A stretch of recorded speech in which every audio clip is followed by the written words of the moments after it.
নাটোর জেলা বিএনপির আহ্বায়ক মোহাম্মদ শহীদুল ইসলাম বাচ্চুকে কুপিয়েছে দুর্বৃত্তরা। পরে তাকে উদ্ধার করে নাটোর আধুনিক সদর হাসপাতালে নিলে উন্নত চিকিৎসার জন্য রাজশাহী মেডিকেল কলেজ হাসপাতালে পাঠানো হয়েছে।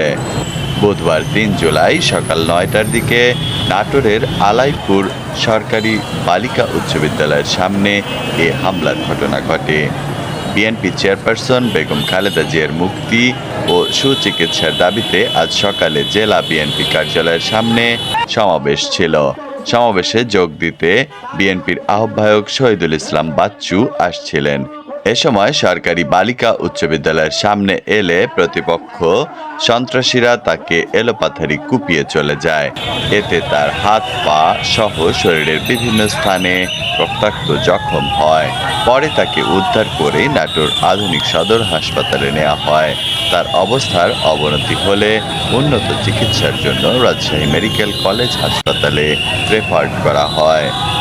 অন্যদিকে বিএনপি কার্যালয়ের সামনে অনুষ্ঠানের প্রধান অতিথি রাজশাহী সিটি কর্পোরেশনের সাবেক মেয়র মোসাদ্দেক হোসেন বুলবুল সহ ৬ জন আহত হয়েছেন বলে দাবি করেন বিএনপি নেতারা।